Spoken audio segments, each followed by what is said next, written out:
सांख्य तत्व कौमुदी। सांख्य तत्व कौमुदी ग्रंथ में पेज नंबर 260 और 260 पेज के ऊपर से कितना 6 नंबर की पंक्ति अर्थात 49 नंबर की कारिका। तो कारिका का उच्चारण हुआ था, उसका अर्थ भी लिखे दिया था, किंतु उसका जो अर्थ लिखा है उसका हिंदी में अर्थ बताना बाकी है, तो वो बता देते, फिर उसके ऊपर की टीका लेंगे। तो संक्षिप्त अर्थ लिख के दिया था, प्रतीक था एकादश इंद्रिय वदाह। और क्या बात बताई जा रही है इस कारिका के माध्यम से? तो अशक्ति के 28 भेद बताए थे। उल्लेख किया था कि अशक्ति के 28 भेद है। अशक्ति क्या है जी? तो संक्षेपतः जो प्रत्यय सर्ग बताया था, है कि नहीं? वैसे तो 8 है वो बुद्धि के धर्म, उसको अंतर्भूत करके 4 में किया था। विपर्यय, अशक्ति, तुष्टि और सिद्धि। उसमें से विपर्यय के 5 भेद और उस 5 के और अवान्तर भेद करके बता दिया विस्तार पूर्वक बात। वो कितने हुए? फिर 62 हुए थे, बराबर है ना? 62 62। अब आशक्ति के जो 28 भेद है वह इस कारिका में बता रहे हैं। तो एकादश इंद्रिय वदाह, इसका अर्थ लिख के दिया था एकादश संख्याकाः स्वरूपतः इंद्रियाणाम वदाह। एकादश संख्या का 11 संख्या वाले जो स्वरूपतः इंद्रियाणाम वदा, इंद्रियों के वध। तो वधाः बराबर इसका अर्थ लिख के दिया था कुंठित भावाः भवन्ति। इंद्रियों का वध मतलब इंद्रियों का कुंठित भाव, इंद्रिय का अपना अपना कार्य करने का सामर्थ्य न रहना, असामर्थ्य। तो 11 प्रकार का वो इंद्रिय का वध हुआ। उसके निमित्त से 11 प्रकार का बुद्धिवध हो जाता है, तो 11 वो हुए।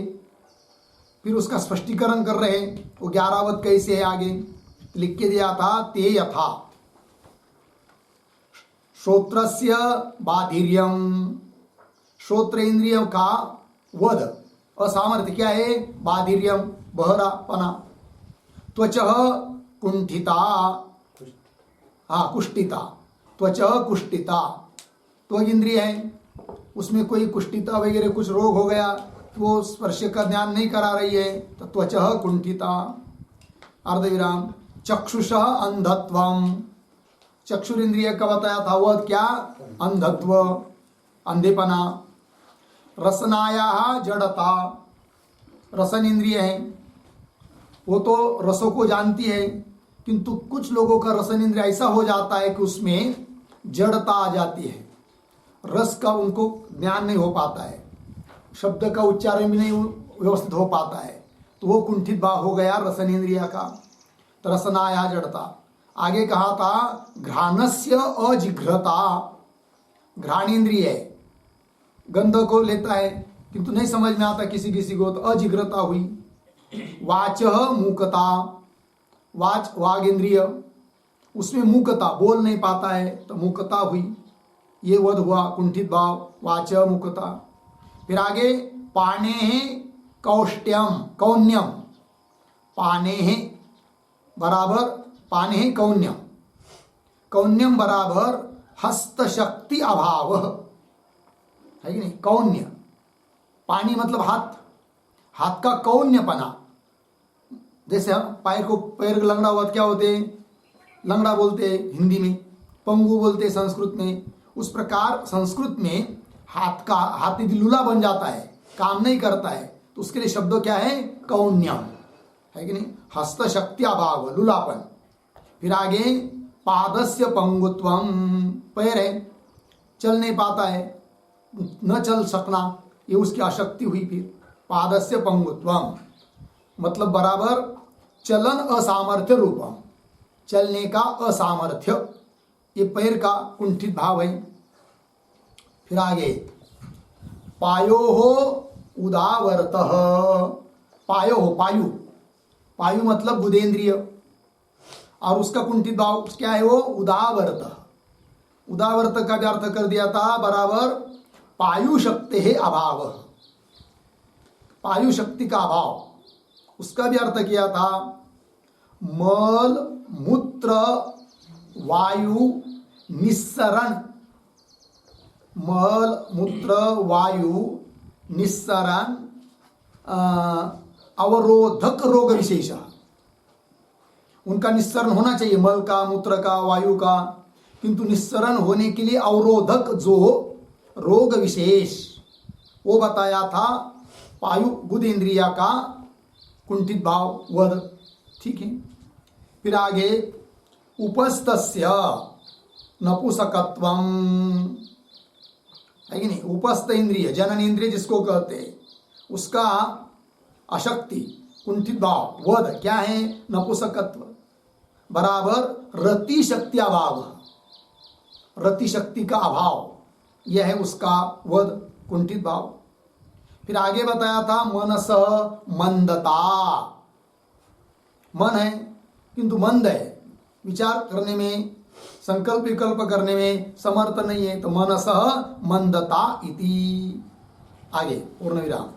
बुद्धिवदई ही सह प्रतीक है, कारिका में आया था ना, बुद्धिवदई ही सह, इसका अर्थ कर रहे हैं, लिखा था सप्तदश संख्याकाः बुद्धेः वदाः भवन्ति। सप्तदश संख्या का, सप्तदश का कहते 17, 17 संख्या वाले बुद्धेः वदाः, बुद्धि के वध, वध मतलब कुंठित भाव, तो बुद्धे वदा भवन्ति। तो बोलेंगे वो 17 कौन है बताओ ना, तो बुद्धे वदा भवन्ति के बाद लिखा था वो कौन है? अर्धविराम देकर ते च मिलित्वा अष्टाविंशति संख्या का अशक्ति भवति। ते च मिलित्वा मतलब ये 17 हुए और पीछे के 11 हुए, 11 और 17 28, ते च मिलित्वा अष्टाविंशति संख्या का अशक्ति ही भवति। ठीक है, तो बोलेंगे वो 17 कौन है वो बताओ। 11 तो समझ में आ गए, 5 ज्ञानेंद्रिय, 5 कर्मेंद्रिय और मन, इनकी अशक्ति ये समझ में आ गई, किंतु 17 क्या है वो बता रहे। फिर आगे लिखेंगे तुष्टि सिद्धि नाम विपर्ययात प्रतीक है, मूल में आया ना, तुष्टि सिद्धि नाम विपर्ययात बराबर नव तुष्टि नाम विपर्ययात।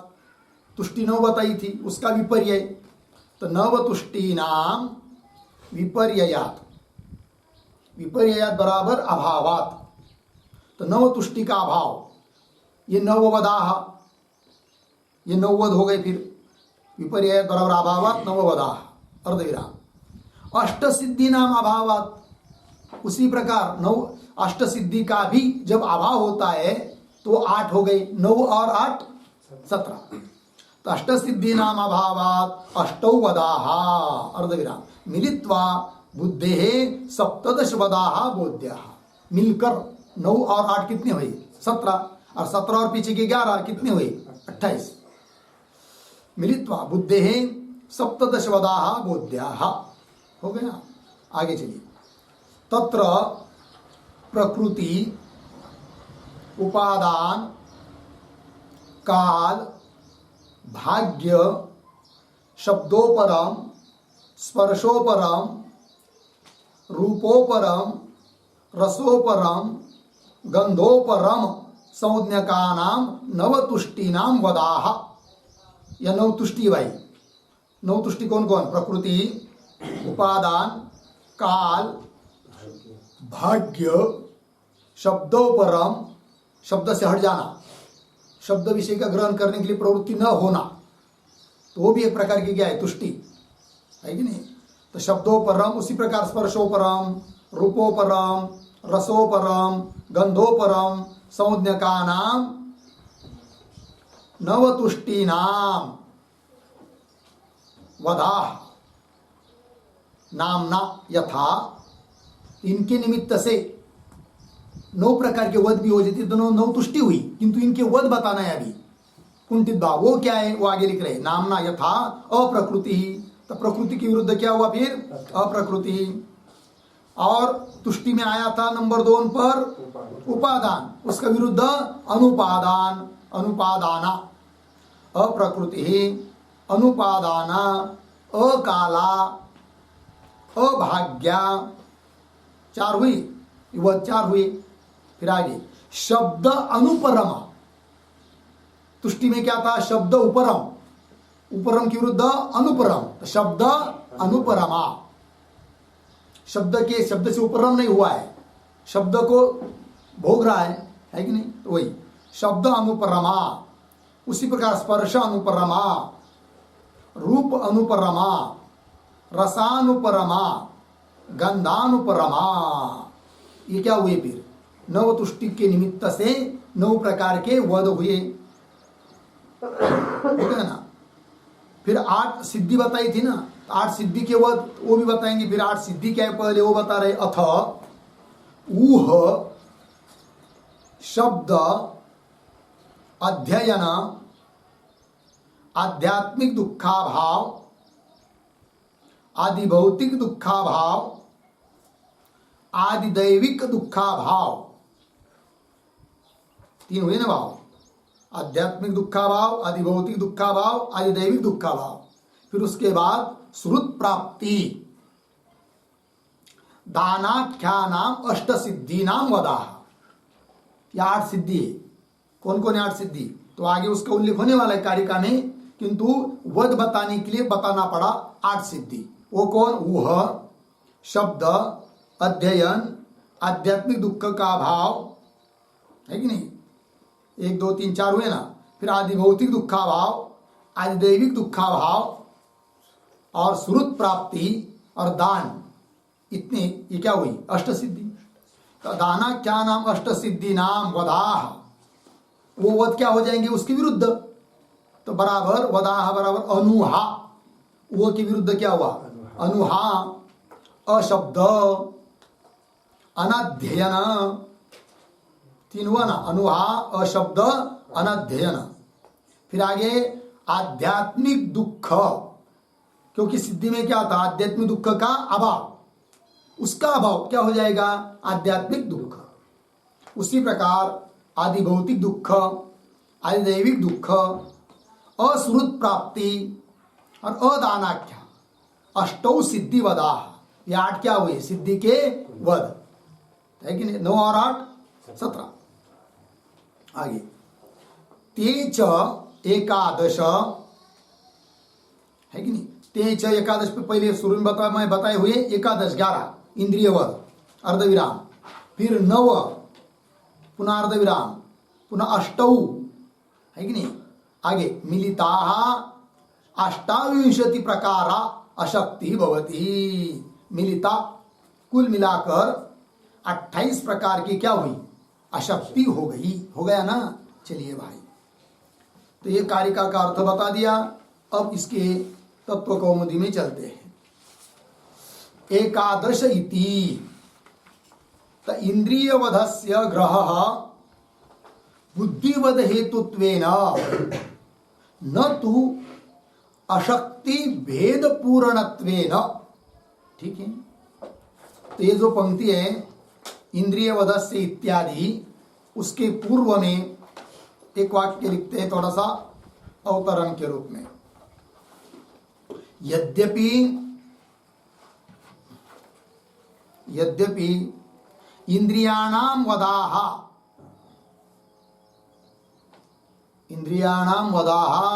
न अशक्तयः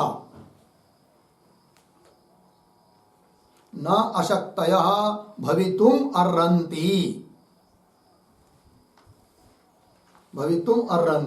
अर्धविराम। इंद्रियवधानाम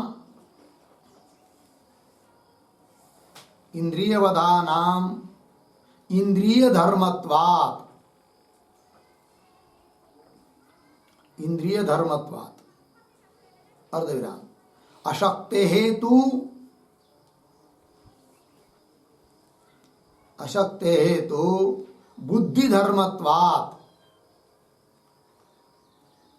बुद्धि धर्मत्वात्, आगे तथापि तथापि इंद्रियवदजन्य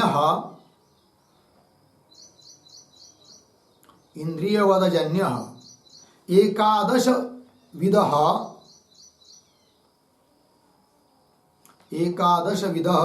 बुद्धेः अध्यवसायवदः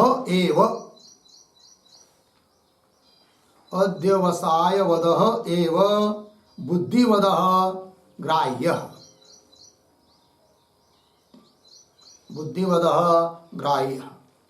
इति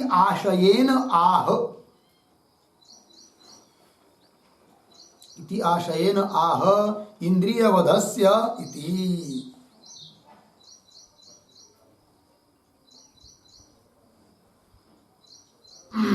ठीक है, देखो भाई पूर्ण विराम और एक वाक्य थोड़ा सा लिखते हैं। इंद्रियवधस्य ग्रहणं तो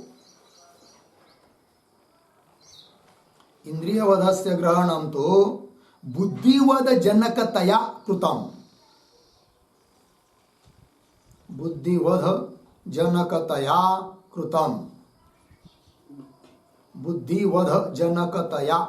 कृतम् अर्धविराम।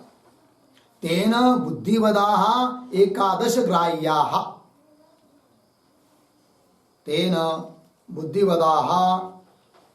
एव एकादश ग्राह्याः इत्यर्थः। ठीक है, देखो भाई अर्थ तो देखेंगे वाक्य अर्थ। यद्यपि इंद्रियाणाम वदा न आशक्त है, आशक्ति 28 है और 28 में क्या गिना है आपने इंद्रियों के वध, वो कैसे हो गया 28 में आशक्ति कैसे हो गए वो? क्योंकि आप क्या बता रहे, बुद्धि के धर्म है आशक्ति, है कि नहीं?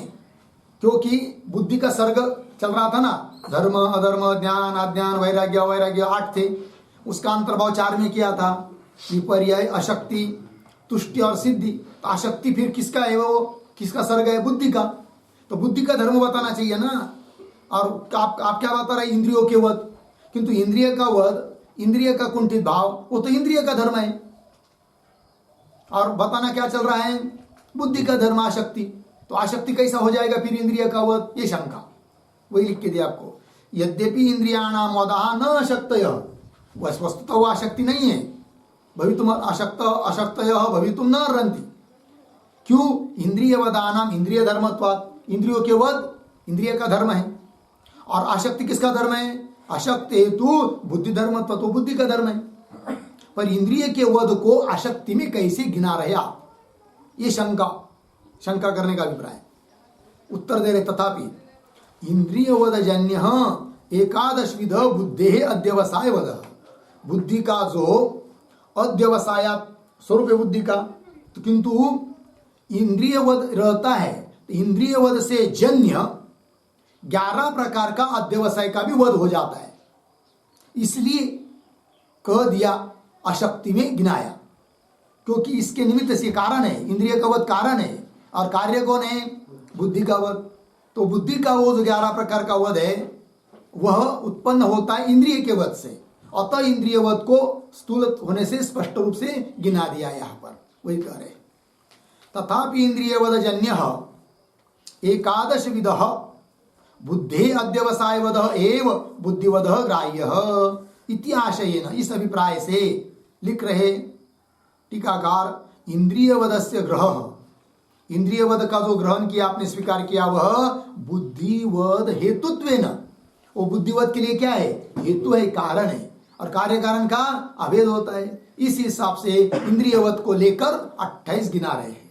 ठीक है ना, बुद्धिवध हेतुत्वेन हो गया इतना।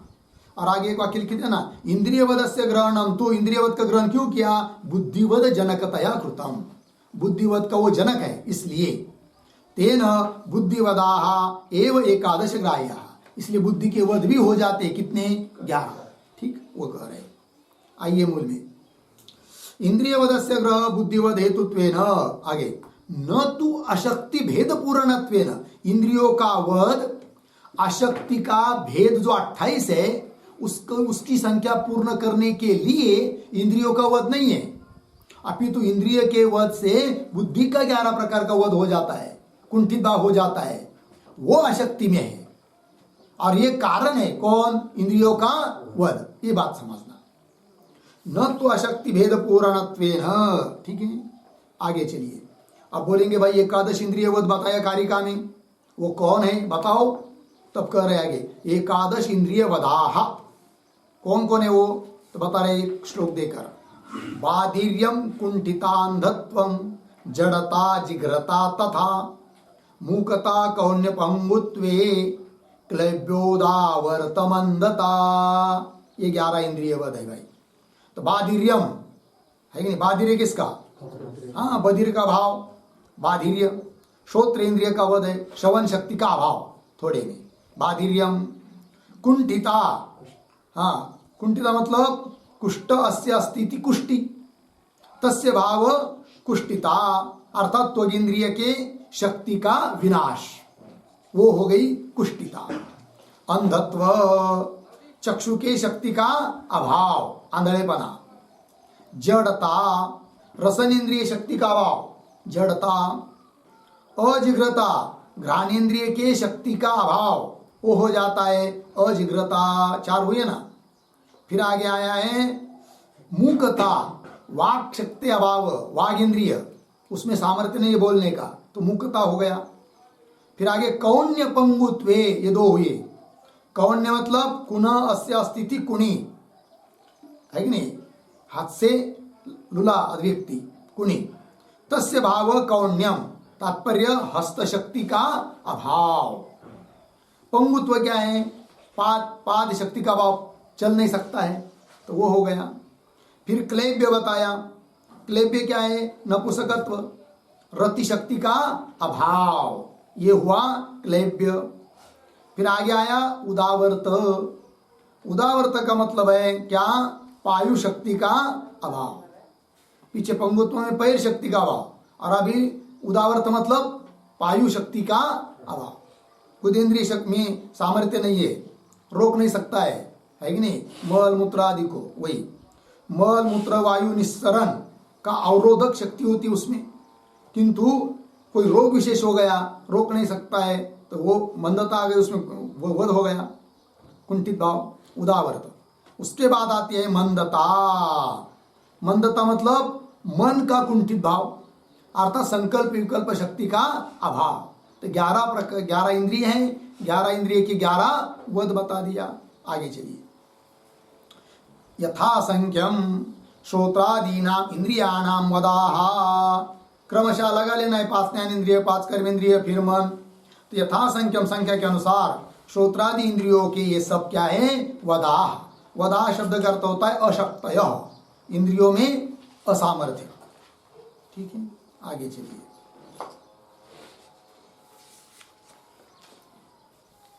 एतावती एव तु तद्हेतुका बुद्धेः अशक्तिः स्वव्यापारे भवति। ठीक है, थोड़ा सा अन्वय।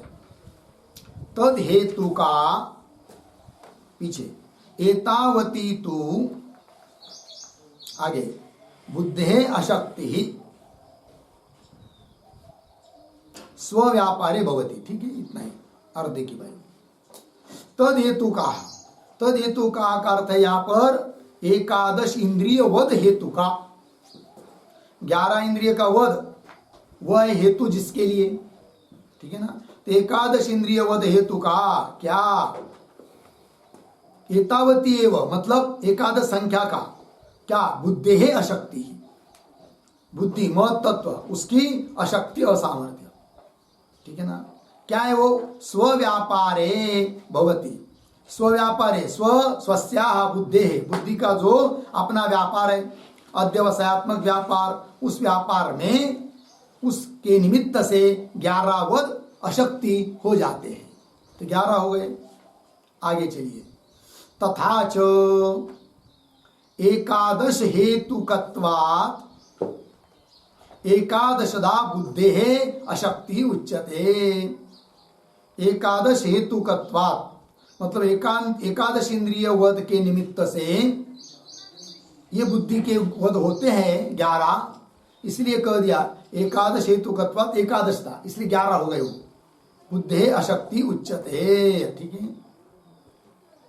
हेतु हेतु मतो हो अभेद विवक्षया च सामानाधिकरण्यम।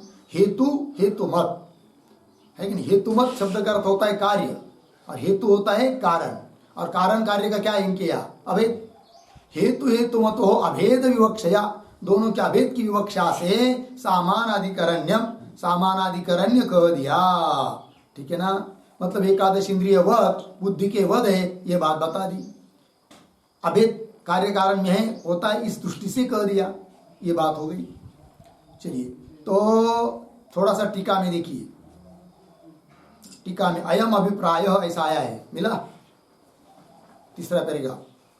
एकादश हेतुकत्वात्, उसका अर्थ कर रहे प्रतीक है। एकादश इंद्रिय वध हेतुकत्वात्, एकादश इंद्रियों का जो वध उसके निमित्त से क्या जी, बुद्धे अशक्ति अपि, एकादशता बुद्धि की अशक्ति भी कितनी हो जाती है, 11।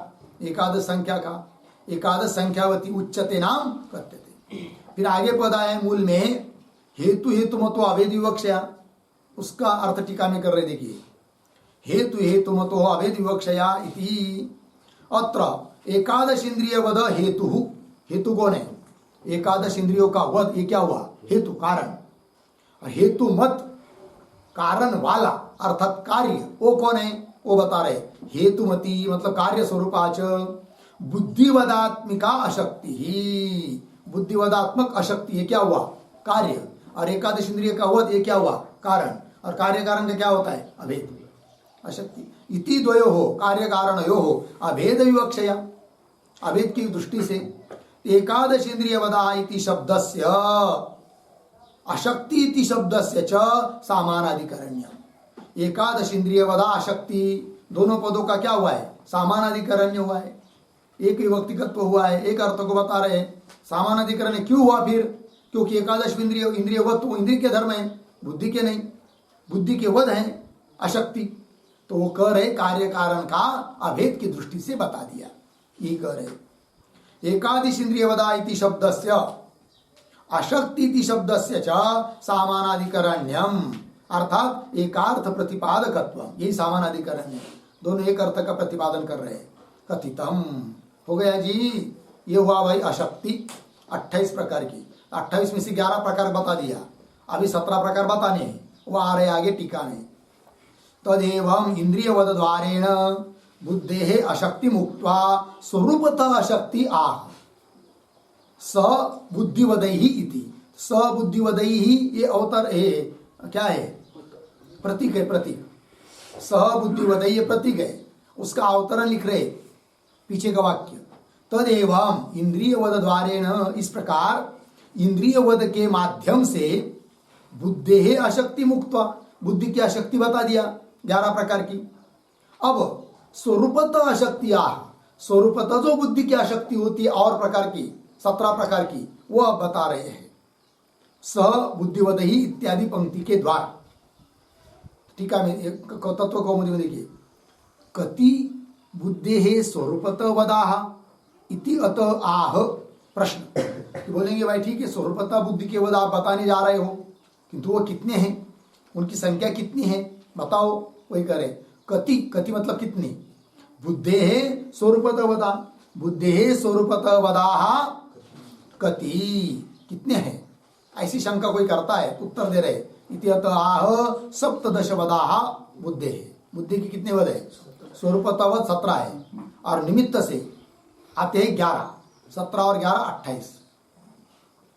सप्तदश वदाह बुद्धि कुतः, कैसे कैसे बताओ जरा, बुद्धि के 17 वद स्वरूपता है वो कैसे बताओ, कह रहे फिर विपर्ययात तुष्टि सिद्धि नाम, कारिकास्थ पद है।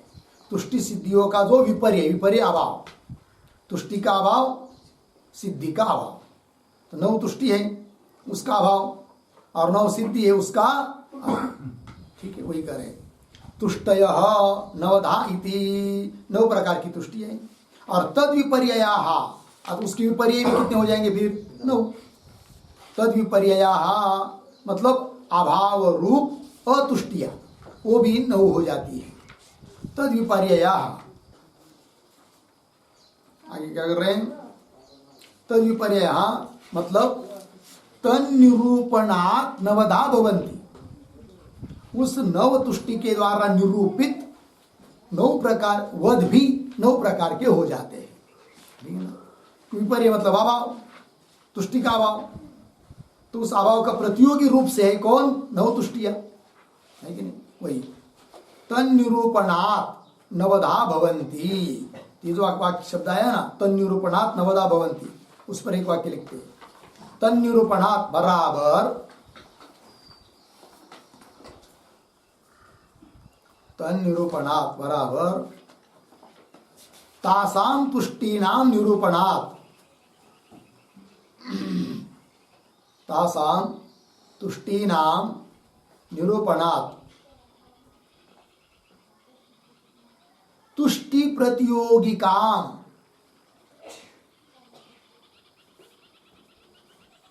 तुष्टि प्रतियोगिकाम विपर्ययाः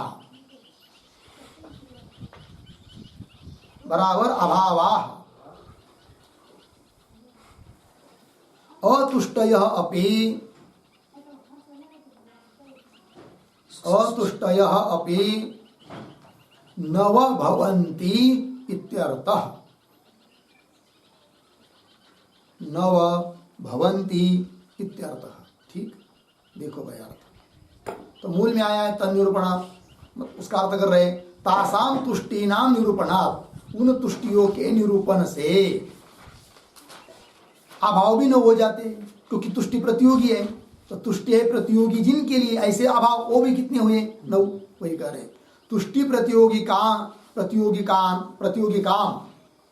विपर्यया, तुष्टि है प्रतियोगी जिसके लिए, ऐसे विपर्यया मतलब अभाव अतुष्टय है कि नहीं, अपि नव भवन्ति। ठीक है, ये बात हो गई।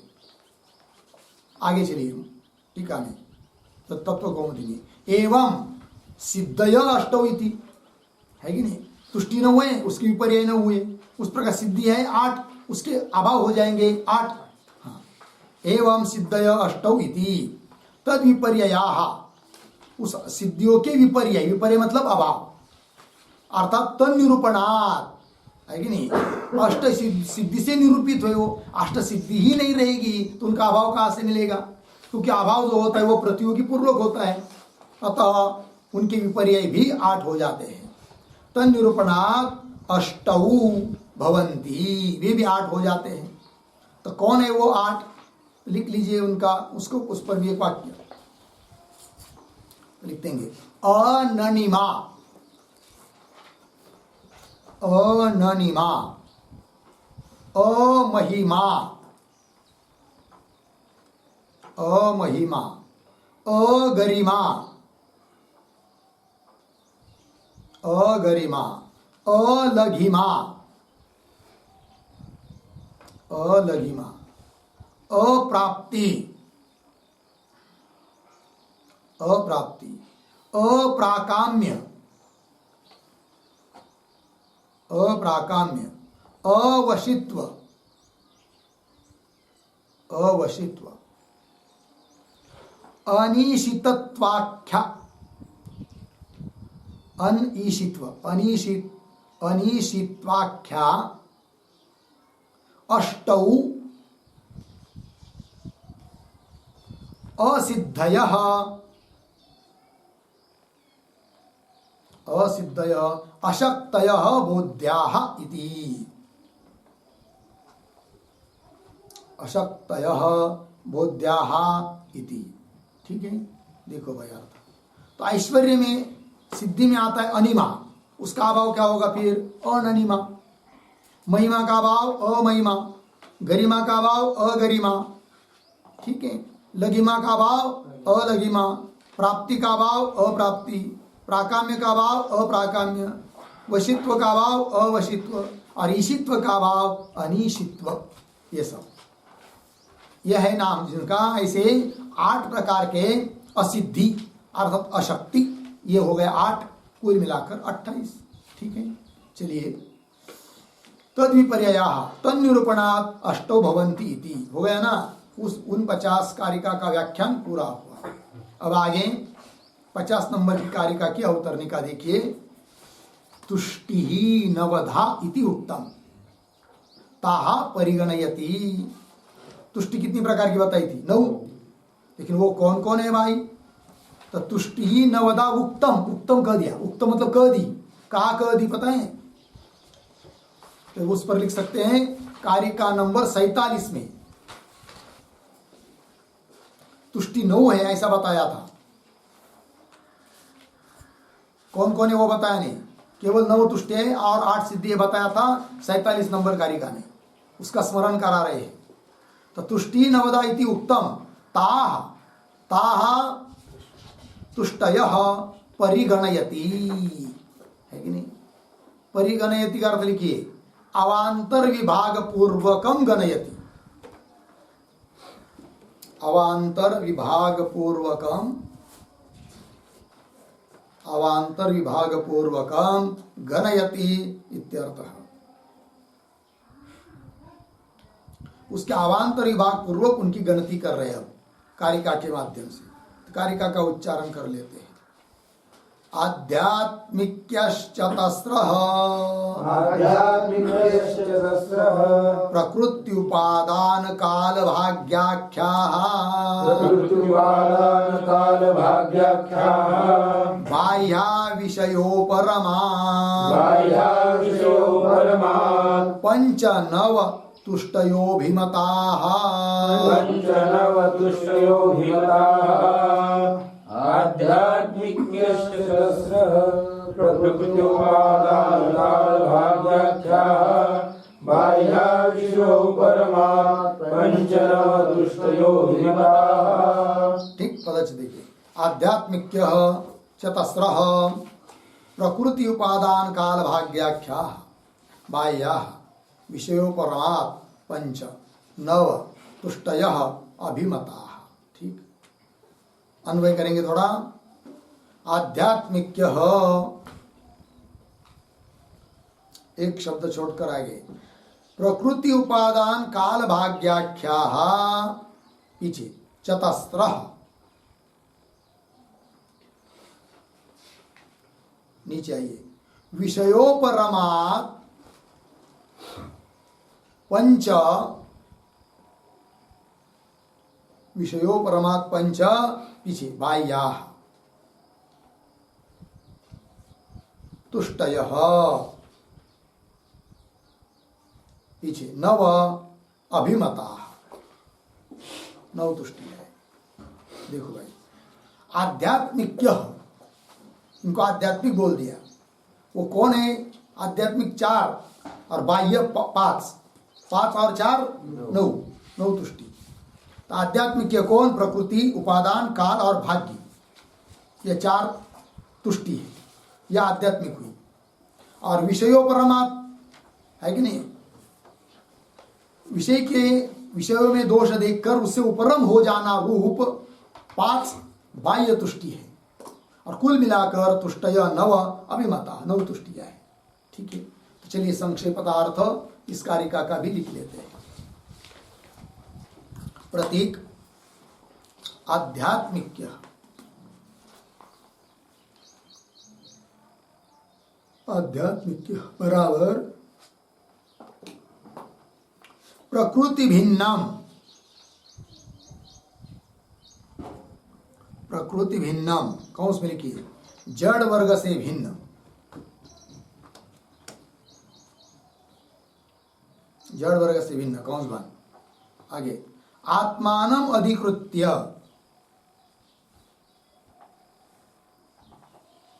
आत्मानम अधिकृत्य कौंस में लिखिए उद्देश्य कौंस बन। आगे भवन्ति, भवन्ति संतोषाख्याः,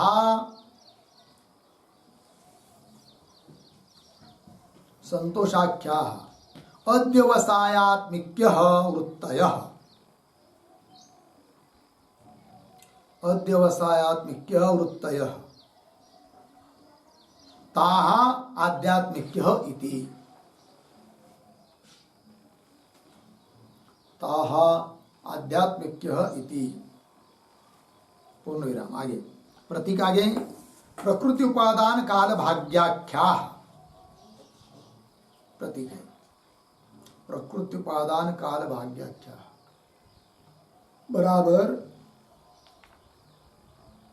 ताश्च प्रकृति, ताश्च ताहा च प्रकृति अर्धविराम उपादानम, उपादानम अर्धविराम कालः भाग्यम इति आख्या नाम यासाम ताः, आख्या नाम तासाम यासाम, यासाम ताः पूर्ण विराम। आगे प्रतीक चतस्रः बराबर चतुस्संख्याकाः भवन्ति,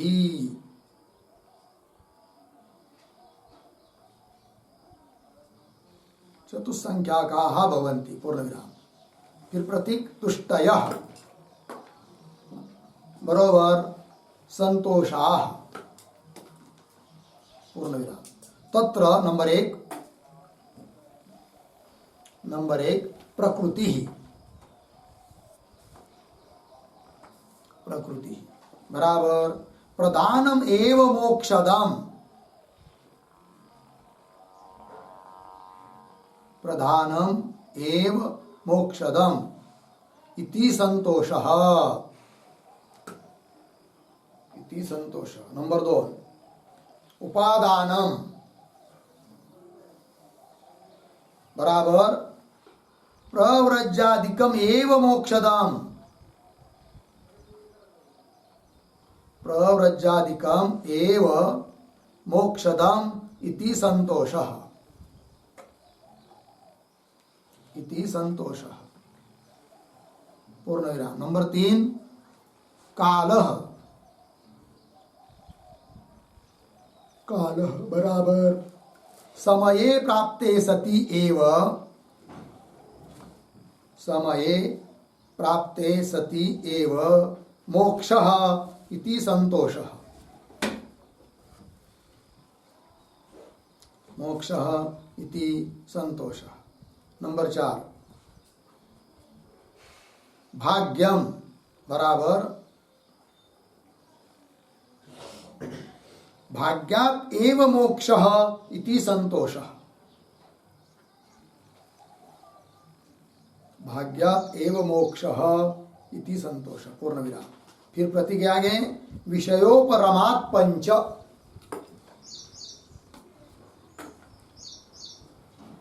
विषयोपरमात् पंच बराबर पंच विषयाणाम,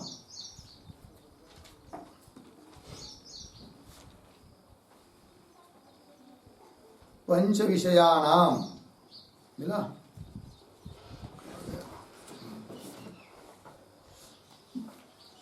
बराबर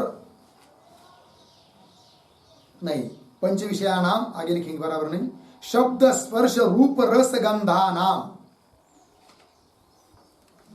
शब्द स्पर्श रूप रस गंधानाम उपरमात्,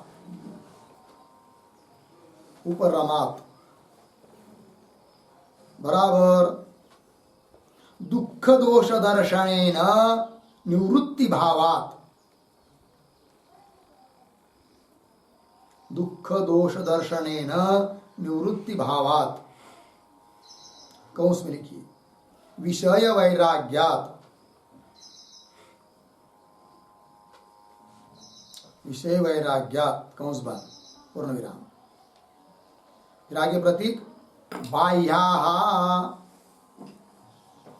कौंस में लिखिए तुष्टयः कौंस बंद बराबर बाह्यम प्रकृतिम, बाह्यम प्रकृतिम आत्मानम अधिकृत्य,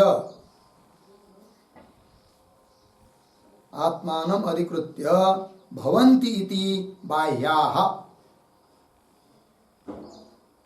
भवन्ति इति बाह्याः अर्धविराम।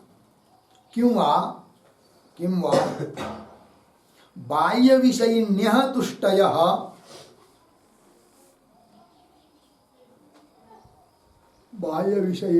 तुष्टयः बराबर संतोषाः इति बाह्याः पंच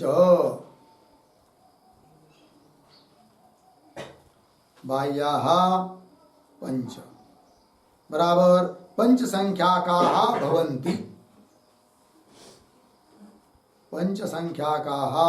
भवन्ति पूर्ण विराम। फिर प्रतीक है नव बराबर ताश्च चतस्रः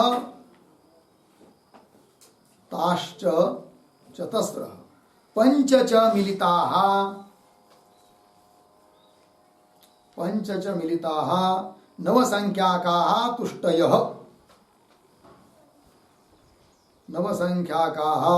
तुष्टयः। आगे प्रतीक अभिमताः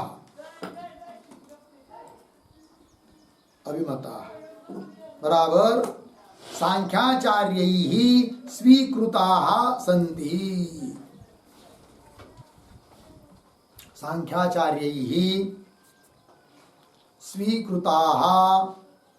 सन्ति।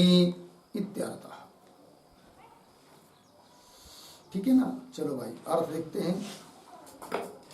तो नव तुष्टि है, उनमें से 4 आध्यात्मिक है, 5 बाह्य है।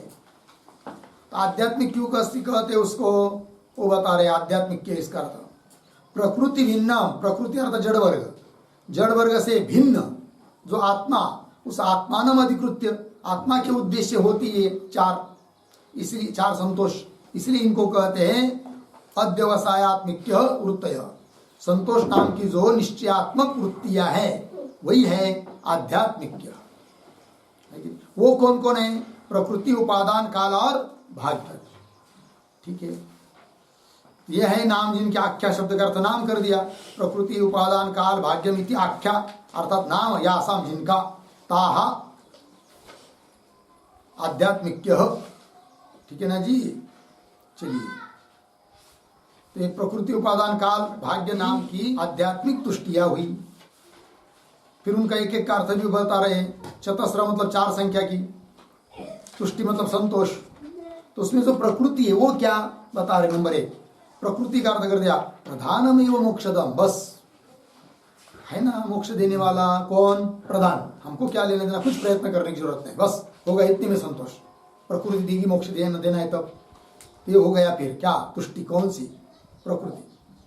तो प्रधानम एवं मोक्षदम इति संतोष। उपादान क्या है, उपादान मतलब निमित्त, मोक्ष के लिए कारण कौन, संन्यास। बस संन्यास ले लिया, कुछ हमको करने की जरूरत नहीं, संन्यास लिया हो गया, तुष्ट उतनी में रुक गया, संतुष्ट हो गया। ये भी एक प्रकार की तुष्टि हुई। उपादानम अर्थात प्रव्रज्यादिकम, प्रव्रज्य मतलब संन्यास, वही यही मोक्ष देने वाला है, इस प्रकार का संतोष होना, ये भी एक प्रकार की क्या है, तुष्टि। तो रुक गए आदमी वहां पर, है कि नहीं। फिर आगे काल, समये प्राप्ते सती एवं मोक्ष इति संतोष। क्या हाल है, करना है, जब मिलना है तब मिलना है। कोई भी चीज उस समय पर होती है, जिस समय मिलना रहेगा उस समय मिल जाएगा, क्या, मोक्ष, ये तुष्टि। भाग्य मतलब क्या, भाग्यादेव मोक्ष, नसीब में होगा तो मिलेगा भाई, हमारे भाग्य में होगा तो मिलेगा क्या, मोक्ष। हमको कुछ करना धरना नहीं है, नसीब में होगा तो मिलेगा। तो रुक गया, उतने में संतुष्ट हो गया, ये तुष्टि है। तो भाग्यादेव मोक्ष इति संतोष। आगे चलिए, 5 और बताए थे। विषय उपरमात्, विषय मतलब 5 विषय, शब्द स्पर्श रूप रस गंध, उससे उपरम हुआ वैराग्य। क्यों, विषयों में दोष देखने को मिला। तो दुख दोष दर्शनेन, विषयों में दुख है और उस दोष के दर्शन से उन विषयों से रुक जाना, निवृत्ति होना। नहीं भाई, हमको अभी शब्द स्पर्श रूप रस गंध किसी विषय का उपभोग नहीं लेना है, वो दुख देने वाले। तो विषय से उपरम हुआ तो संतुष्टता आ जाती है, तुष्टि। तो वो 5 प्रकार की हुई। विषय भोग से तुष्टि नहीं आती है, वो तो और व्याकुल होता है आदमी, और चाहता है, चाहिए चाहिए चाहिए। किंतु विषय को सचमुच मन से जब छोड़ देता है, विषय से उपरम होता है, तो आनंद आने लगता है, संतोष होता है। ठीक है, चलिए, तो विषय वैराग्यात बाह्या तुष्टय, विपात बाह्य हो गई, तो वही करे। तो बाह्यम प्रकृतिम आत्मानम अधिकृत्य भवंती इति बाह्य, बाह्य शब्द की व्याख्या कर रहे। बाह्य जो प्रकृति है उसको ही अपना स्वरूप मानकर, क्योंकि विषय से उपरम हुआ तो शब्द के निमित्त से हुई, शब्द का उपरम हुआ, और जो थोड़ा बार संतोष हुआ उसको ही आत्मा मानकर अपना स्वरूप समझ रहा है, वही पर रुक गया, तो बाह्य हो गई, बाह्य के निमित्त से होने से। बाह्यम प्रकृति आत्मानम अधिकृत्य भवंती इति बाह्या, क्यों दूसरी व्याख्या बाह्य विषयिन्य तुष्टय, बाह्य विषय को लेकर जो तुष्टि होती है उसको कहेंगे बाह्य तुष्टि। तुष्टि मतलब संतोष, संतोष आई थी। बाह्या पंच, पंच मतलब पंच संख्या का भवंती, कुल मिलाकर 9 हुई, तो 4 वो हुई, 5 ये हुई, कुल मिलाकर 9 संख्या वाली तुष्टि हुई, ऐसा स्वीकार किया गया। अभिमता सांख्याचार्य स्वीकृता, सांख्याचार्य लोगों ने 9 प्रकार की तुष्टि का स्वीकार किया है। हो गया, ये 50 नंबर की कारिका का संक्षेपत्वार्थ हुआ। अब इसके ऊपर जो टीका है तत्वकौमुदी, उसका विचार हम लोग कल करेंगे। ओम पूर्णमदः पूर्णमिदं पूर्णात् पूर्णमुदच्यते पूर्णस्य पूर्णमादाय पूर्णमेवा